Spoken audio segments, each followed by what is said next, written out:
आप सभी का एक बार फिर से स्वागत करते हैं कक्षा 12 रसायन विज्ञान की क्लास में, जिस पाठ का नाम है तत्वों के निष्कर्षण के सिद्धांत एवं प्रक्रम। उसमें हमने धातु कर्म के बारे में पढ़ लिया था और कुछ उसमें टॉपिक थे। आज हम जानेंगे भट्ठियाँ क्या होती हैं। तो भट्ठियाँ आपको बता दें कि कुछ ऐसे अयस्क होते हैं जिनको उच्च ताप पर गर्म करने की आवश्यकता होती है, यानी कहने का मतलब निस्तापन और भर्जन करने की आवश्यकता होती है। तो इसलिए हम कुछ भट्ठियों का प्रयोग करते हैं। जो ये भट्ठियाँ हमारे सामने आपको दिखाई दे रही है, आप सब देख सकते हैं। ये जो भट्ठी है इसे हम बोलते हैं परावर्तनी भट्ठी, इसको हम बोलते हैं वात्या भट्ठी और इसको बोलते हैं मौफल भट्ठी। ठीक है, मुख्य रूप से ये सब पूछी जाती हैं 2 नंबर में कि परावर्तनी भट्ठी का सचित्र वर्णन कीजिए। तो मैं जितना बताऊंगा आपको उतना ही लिखना है। आप क्या करेंगे, चित्र बनाएंगे और इसके बारे में थोड़ा थोड़ा लिख देंगे, बस हो जाएगा 2 नंबर का काम। ठीक है, अगर किसी के अंदर आता है, जैसे मान लीजिए किसी का निष्कर्षण करना पड़े किसी धातु का, जैसे मान लेते हैं कि कॉपर का निष्कर्षण करना पड़ गया, एल्युमिनियम का निष्कर्षण करना पड़ गया, तो खैर एल्युमिनियम में तो ये आएगा नहीं, कॉपर वाले में आ सकता है। कोई एक भट्ठी का चित्र बनाना पड़ सकता है। तो देखिए, आपको एक एक करके हम बता दे रहे हैं जो मुख्य हैं। वैसे बहुत सारी भट्टियाँ हैं, लेकिन 3 आपके लिए मुख्य परीक्षा की दृष्टि से। पहली भट्टी जो है परावर्तनी भट्टी, इसकी जो लंबाई होती है वह 10 से 100 फीट की लंबाई होती है। ठीक है, जो ये भट्टी होती है इसकी जो लंबाई होती है, मतलब ऊंचाई, एक तरह से ये वाली ऊंचाई की बात कर रहा हूँ, ये 10 से 100 फीट होती है। इसके 3 भाग होते हैं। इसकी एक और विशेषता होती है कि जो भी हम अयस्क को गर्म करते हैं तो वह डायरेक्ट कार्बन युक्त ईंधन के संपर्क में नहीं आता। मतलब कि कोई भी चीज़ जल रही है, जैसे मतलब इसकी फ्लेम जो है, मतलब ज्वाला जो बोलते हैं, वह ईंधन के संपर्क में नहीं आता है। इस मतलब ये जो दिखाई दे रहा है इससे टकरा करके आती हैं, इधर से निकलती हैं, तो उससे गर्म होता है। कहने का मतलब ये है, मतलब डायरेक्ट आग के संपर्क में नहीं आता है। इसकी ये विशेषता होती है। इसके 3 भाग होते हैं परावर्तनी भट्ठी के। पहला होता है फायर प्लेस, दूसरा होता है क्या बोलते हैं इसको, भट्ठी का तल, और तीसरा बोलते हैं चिमनी। यहाँ पे लिखना भूल गए हैं, चिमनी इसको बोलेंगे। तीनों का काम क्या होता है, जो फायर प्लेस होता है मतलब अग्नि स्थान होता है, वहाँ पे हम ईंधन को जलाते हैं। ठीक है, जो भट्ठी का तल होता है वहाँ पे हम जो चार्ज को हमें गर्म करना होता है, मतलब जिस अयस्क को गर्म करना होता है उसको रखते हैं। और जो वेस्ट गैसें हैं, मतलब व्यर्थ जो गैसें हैं, वह चिमनी के द्वारा यहाँ से बाहर निकल जाती हैं। ठीक है, तो इस भट्ठी के बारे में आपको बस इतना सा लिखना पड़ेगा। क्या करोगे, बता दोगे कि ये भट्ठी सामान्य रूप से 10 से 100 फीट लंबी होती है, ऊंचाई मतलब उसकी होती है, और इसके 3 भाग होते हैं। क्या क्या होते हैं, अग्नि स्थान होता है, भट्ठी का तल होता है और चिमनी होता है। इनका क्या काम होता है, जो अग्नि स्थान होता है वहाँ पे हम ईंधन को जलाते हैं, जो भट्ठी का तल होता है वहाँ पे हम अयस्क को रखते हैं यानी घान को रखते हैं, और जो व्यर्थ गैसें होती है वह इस चिमनी के द्वारा बाहर निकल जाती हैं। ठीक है, तो इसके बारे में आप इतना लिख दोगे तो आपका 2 नंबर का काम हो जाएगा। और बाकी जो निष्कर्षण आता है तो वहाँ पे ये सब लिखने की ज़रूरत नहीं पड़ती। फिगर बनाओ, उसमें जो रिएक्शन होता है उसको लिख देना पड़ता है। ठीक है, चलिए अब हम दूसरा भट्ठी देखते हैं। हमारे पास है वात्या भट्ठी। इस भट्ठी में हम कॉपर और आयरन और लेड का हम अब चयन करते हैं। ठीक है, ये जो भट्ठी होती है यह 25 से 60 मीटर लंबी होती है। अगर देखा जाए तो यह भट्ठी ना होकर के भट्ठा हो गया। ठीक है, 25 से 60 मीटर ऊंची होती है और इसकी जो चौड़ाई होती है वह 14 मीटर होता है। ठीक है, वात्या भट्ठी का नाम देने का कारण यह होता है कि हम जब इस पर उच्च ताप पर किसी वस्तु को गर्म करते हैं, वस्तु का मतलब यहाँ पे अयस्क की बात हो रही है, गर्म करते हैं, तो हम उसमें तेज़ धारा प्रवाहित करते हैं, इसलिए इसे वात्या भट्ठी कहा जाता है। इस भट्ठी में हम ऊपर से नीचे की तरफ आएंगे तो तापक्रम बढ़ता जाता है। जैसे कि सबसे ऊपर का जो भाग होता है वहाँ पे 200 से 300 डिग्री सेल्सियस ताप होता है इस भट्ठी का, और जो नीचे होता है वह 1500 से 1600 डिग्री सेल्सियस होता है। जो अयस्क होते हैं वह गर्म करते हैं, जो गलित धातुमल होते हैं वह नीचे तली पर आके बैठ जाते हैं। और इस भट्ठी का जो बाहरी भाग होता है वह अग्निसह ईंटों की बनी होती है। अग्निसह ईंटों का मतलब कि जो आग से जो आग को सह सके। ठीक है, तो यह अग्निसह ईंटों से बनी होती है, और निचला जो भाग होता है वह स्टील का होता है। ठीक है, तो इसमें आप इतना सब आपको इसके बारे में लिखना होगा कि कितनी लंबाई है, कितनी चौड़ाई है, इसमें क्या क्या होता है। तो आप इतना भी लिख देंगे तो काम हो जाएगा आपका सही। ठीक है, इसके बाद हमारा तीसरा है मफल भट्ठी। मफल भट्ठी में क्या होता है कि एक चैम्बर होता है, कक्ष जिसको हम बोलते हैं, उसमें हम किसी भी पदार्थ को रख करके गर्म करते हैं। ये भी क्या होता है कि अग्नि से ईंटों का बना होता है। ठीक, यहाँ पे आप देख पा रहे हैं जो गर्म गैसें होंगी वह यहाँ से चिमनी के द्वारा निकल जाएंगी और इसमें जो पदार्थ रहेंगे वह गर्म हो जाएंगे। तो इसके बारे में सामान्य जानकारी आप नोट से पढ़ लीजिएगा। तो ये सब हैं चीज़ें। ज़्यादा भट्ठी तो वैसे बहुत सारी भट्टियाँ हैं, लेकिन आपके लिए परीक्षा की दृष्टि से यही 3 हैं। आप सिंपल सा बुक की सहायता से आप इस चित्र को बना लीजिएगा अच्छे से। 1-2 बार प्रैक्टिस करेंगे आपको आ जाएगा अपने आप, लेकिन प्रैक्टिस करना पड़ेगा आपको। देख करके ये नहीं सोच लेना होगा कि हाँ मैं बना लूँगा, उसको आप रफ पे प्रैक्टिस करिएगा बनाने का। कोई ना कोई एक भट्ठी ज़रूर पूछ देती है लगभग में हर साल, किसी भी भट्ठी का सचित्र वर्णन कीजिए। इन तीनों में से ही पूछा जाता है और ज़्यादा नहीं है। वैसे मार्टिन सीमेंस का भी भट्ठी होती है, विद्युत भट्ठी होती है, तो ये सब उतना नहीं पूछा जाता है ना के बराबर, लेकिन ये 3 आप याद रखिएगा। ठीक है, तो हमने आज आपको भट्टियों के बारे में बताया जो सामान्य रूप से यूज होती हैं। ठीक है, और इसके बारे में आगे बताएंगे। हम लोग इससे पहले भट्टियाँ देख चुके थे। अब पहला हमारा धातु है एल्युमिनियम। एल्युमिनियम का निष्कर्षण पढ़ेंगे। इससे पहले कुछ जान लेते हैं। जो एल्युमिनियम है वह भूपर्पटी पे सबसे अधिक मात्रा में पाई जाती है धातुओं के रूप में। ठीक है, यह संयुक्त अवस्था में भी पाई जाती है, जो खनिजों के रूप में पाई जाती है। जो खनिज आपके सामने ये दिखाई दे रहे हैं, नंबर 1 पे है एल्युमिनियम सिलिकेट के खनिज। यहाँ पे चिकनी मिट्टी का है, ये सामने आप देख रहे हैं, इसका सूत्र है अभ्रक है, इसका सूत्र यहाँ पे लिखा हुआ है। फेल्सपार है, उसका सूत्र है। ये सब ऐसे खनिज हैं जो किसके खनिज हैं? एल्युमिनियम के। मतलब एल्युमिनियम यहाँ से प्राप्त किए जा सकते हैं।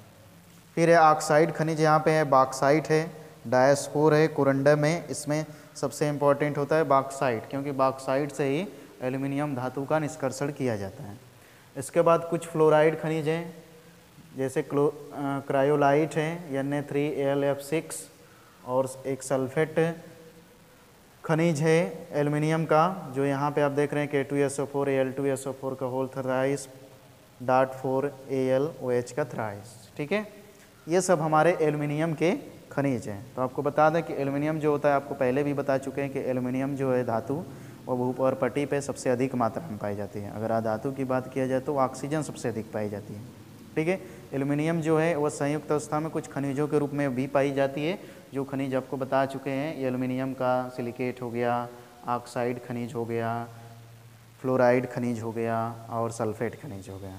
ठीक है, अब इसके बाद हम चलेंगे, अगला हमारा टॉपिक होगा एल्युमिनियम का निष्कर्षण। तो एल्युमिनियम का जो निष्कर्षण होता है वह बॉक्साइट खनिज से होता है, यानी सबसे अच्छा आसानी से हम निकाल सकते हैं एल्युमिनियम को तो बॉक्साइट से। इसलिए ज़्यादातर हम एल्युमिनियम का जो निष्कर्षण किया जाता है वह बॉक्साइट खनिज से ही किया जाता है।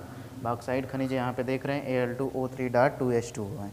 ठीक है, इसके बाद इसमें कुछ अशुद्धियाँ मिली होती है, जैसे फेरिक ऑक्साइड की होती है अशुद्धि, सिलिका का होता है अशुद्धि। इन सब अशुद्धियों को हम सबसे पहले क्या करते हैं? दूर करते हैं। हमने पहले भी बता चुके हूँ कि सबसे पहले कोई भी अयस्क या खनिज रहेगा तो उसकी हम सफाई करेंगे। ठीक है, तो सफाई जो होती है एल्युमिनियम का, मतलब एल्युमिनियम का किसका? इस बॉक्साइट का। जो अशुद्धि को दूर करने की 3 विधि होती है। एक होता है हाल विधि, दूसरा होता है बेयर और तीसरा होता है सरपेक विधि। तो हम 1 बाय 1 करके सारे विधियों को बताएंगे। फ़िलहाल के लिए आप 10 सेकेंड के लिए आप इन सबको एक नज़र आप देख लीजिए। फिर इसके बाद आगे हम एल्युमिनियम का निष्कर्षण का, यानी सफाई करने का, हाल विधि, बेयर विधि और सरपेक विधि को एक एक करके बताऊंगा। ठीक है, तो आप एक नज़र इसको देख लीजिए।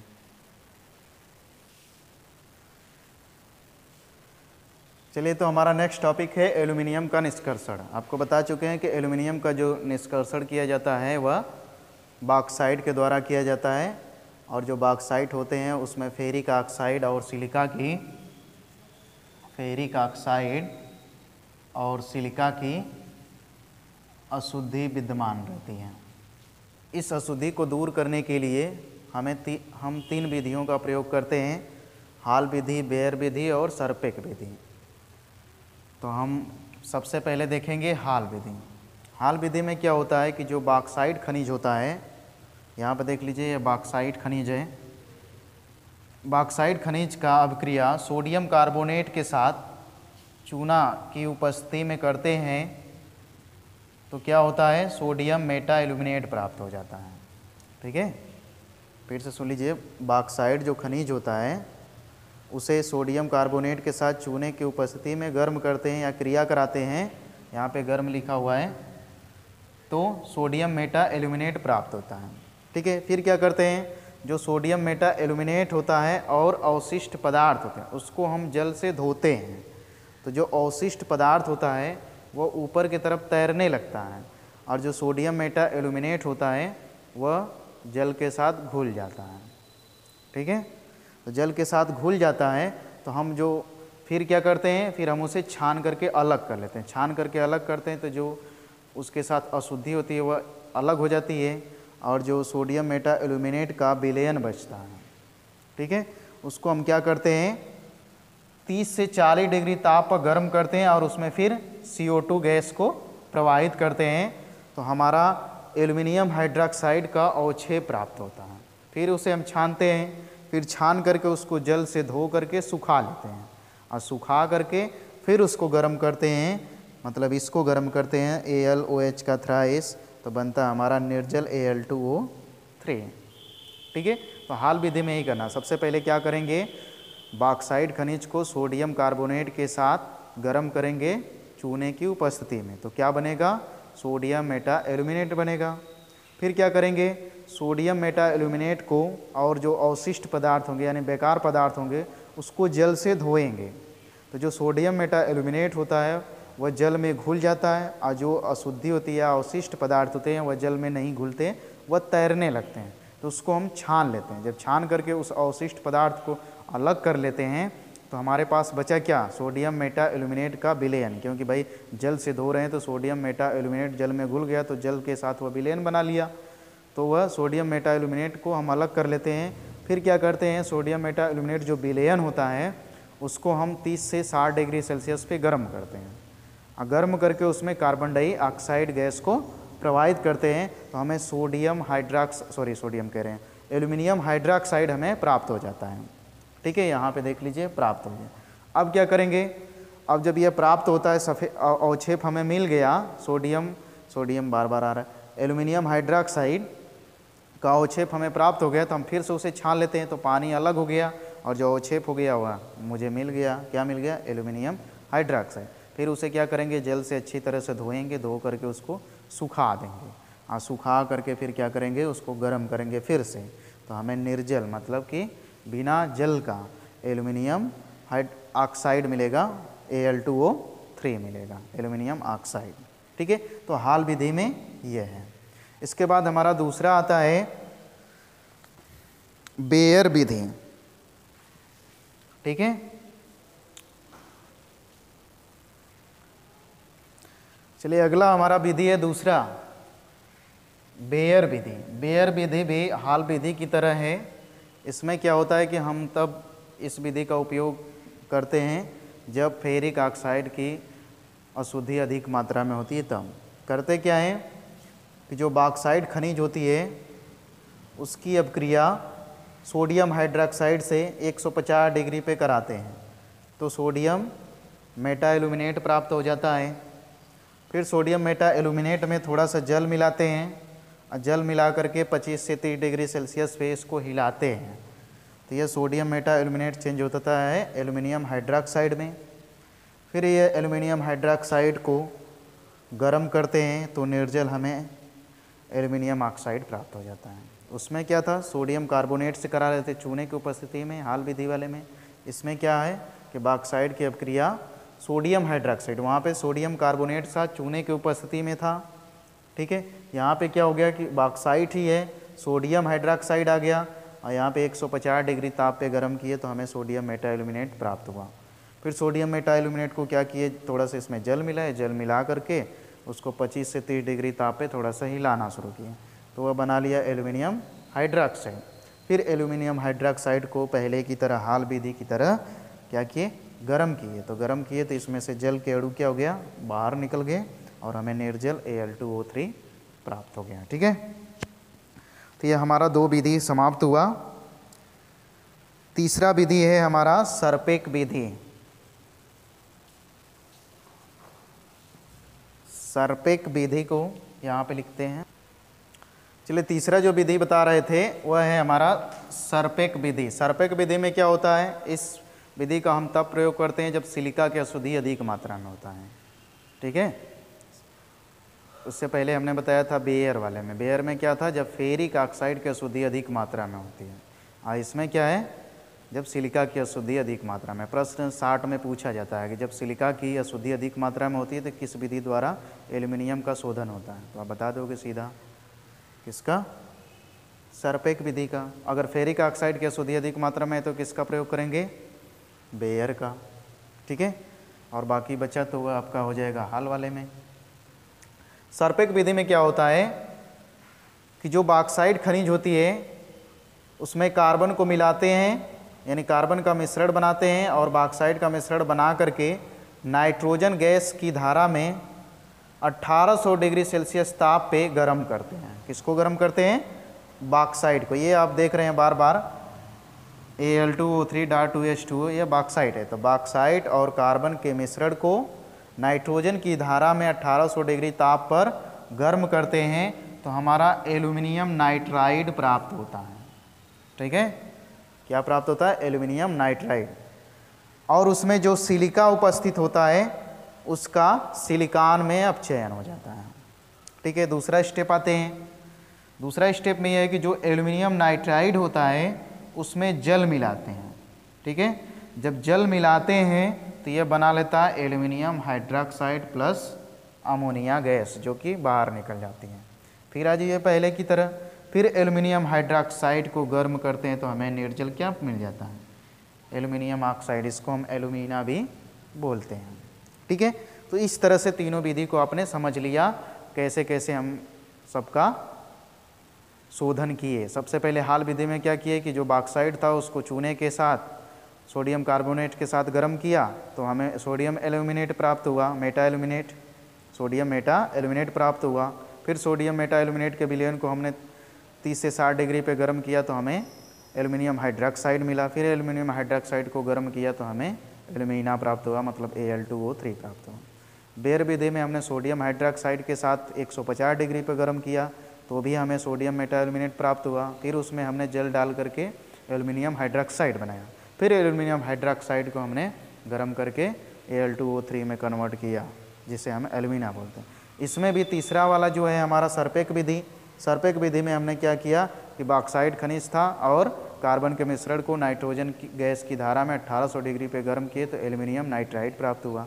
फिर एल्युमिनियम नाइट्राइड को हमने जल मिलाया, फिर बनाया क्या, एल्युमिनियम हाइड्रोक्साइड। फिर एल्युमिनियम हाइड्रोक्साइड को फिर से गर्म किया तो Al2O3 पे मतलब एल्युमिना हमें निर्जल प्राप्त हुआ। ठीक है, तो इस तरह से अगर देखा जाए तीनों में कुछ न कुछ कॉमन चीज़ें, बस थोड़ा सा परिवर्तन है। आप उसको दिमाग से समझेंगे तो इसमें कोई प्रॉब्लम नहीं होगी याद करने में। इसमें से एक प्रश्न पूछ दिया जाता है कि सर्पेक विधि द्वारा एल्युमिनियम का बॉक्साइड का शोधन कैसे करेंगे, ऐसे पूछा जाता है।